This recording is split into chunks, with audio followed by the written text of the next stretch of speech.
हर ही ओम नमः शिवाय ओम नमः शिवाय ओम श्री भद्रकाली समेत वीरभद्र स्वामिनि नमो नमः मातृ पितृभ्यो नमः आचार्य अतिथिभ्यो नमः श्रीमाता ललिता त्रिपुर सुंदरये नमो नमः శివశక్తి స్వరూపులారా ఇప్పుడు అతి నిగూఢ రహస్యమైన శక్తివంతమైన యక్షగ్రహ వశీకరణ గురించి చెప్పుకుందాం. యక్షగ్రహమునకు అధిష్టానం వహించేది కుబేరుడు. యక్ష రాక్షసుల యొక్క రాజు కుబేరుడు. సర్వ సౌఖ్యములు పొందాలన్నా, కుటుంబ సౌఖ్యం పొందాలన్నా, రాజభోగములు అనుభవించాలన్నా, లేక భోగయుక్తమైన జీవితం కొనసాగించాలన్నా కుబేరుని యొక్క అనుగ్రహంతో అది సునాయాసం అవుతుంది. కాబట్టి ఈ యక్షగ్రహ వశీకరణ మంత్రం జపం చేసి మనం ఇంతకు ముందు చెప్పుకున్నవన్నీ అతి సునాయాసంగా పొందవచ్చు. కాగా యక్షగ్రహ వశీకరణ చేసేవారు ఎవరినైనా సరే ఆ గ్రహమును ప్రవేశపెట్టి లేక అనుసంధానం చేసి వారికి ఇటువంటివేవి అందకుండా చేయగలరు. అంటే మన శత్రువుపై ఈ మంత్ర ప్రయోగం చేయడం వలన అతనికి సుఖము, సౌఖ్యము, ధనము అన్ని విషయాలలో అతనికి ఆటంకములు చేకూర్చగలదు. అటువంటి శక్తివంతమైన మహత్తరమైన మహామంత్రం. దివ్యాత్మ స్వరూపులారా, ఈ మంత్రము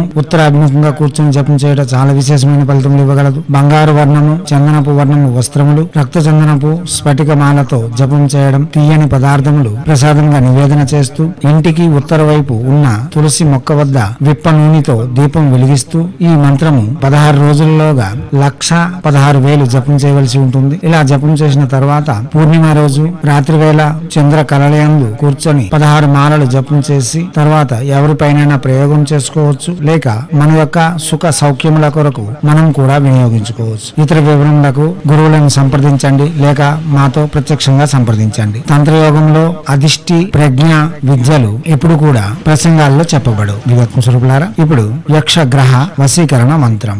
ఓం సం సం యక్షేశాయ మహాబలాయ శ్రీం క్లీం స్వాహ. మంత్రం మరోసారి. ఓం సం సం యక్షేశాయ మహాబలాయ శ్రీం క్లీం స్వాహ. మంత్రం మరోసారి. ఓం సం సం యక్షేశాయ మహాబలాయ శ్రీం క్లీం స్వాహ. దివ్యాత్మ స్వరూపులారా, ఈ మంత్రం చాలా విధాలుగా మనకు ఉపకరిస్తుంది. ఈ మంత్రం ఎవరైతే సిద్ధి చేసి ఉంటారో వారికి యక్షిని సాధనలు సునాయాసమవుతాయి. రాక్షసుల యొక్క ఘోరమైన ప్రయోగములు కూడా అతి సునాయాసంగా చేసుకోవచ్చు. మనం మంత్ర సాధన చేసేటప్పుడు కొన్ని మంత్రములు చేస్తూ ఉంటాం. అవి మనకు కొన్నిసార్లు చాలా వరకు సహకరిస్తూ ఉంటాయి. అటువంటి సహకార మంత్రములలో ఈ మంత్రము కూడా ప్రథమ వరుసలో ఉంటుంది. దివ్యాత్మ స్వరూపులారా, అవగాహన పెంచుకునేందుకు ప్రసంగాన్ని వినండి. అవగాహన పెంచుకోండి. కాగితం పెన్ను తీసుకొని పట్టికల అమర్చుకోండి. విధి విధానాన్ని అనుసరించి వరుస క్రమంలో చేయండి. ఫలితములు తప్పకుండా వస్తాయి. ఆ ఫలితములు పొందిన తర్వాత మీకు విశ్వాసం కూడా పెరుగుతుంది. అటువంటి ప్రగాఢమైన విశ్వాసంతో ఏ మంత్ర సాధన చేసినా అది తీక్షణంగానే ప్రతిఫలములు ఇవ్వగలదు. దివ్యాత్మ స్వరూపులారా, చేయండి. చేసి తగ్గ ఫలితములను పొంది ఎనలేని ఆనందములతో సౌఖ్యవంతమైన,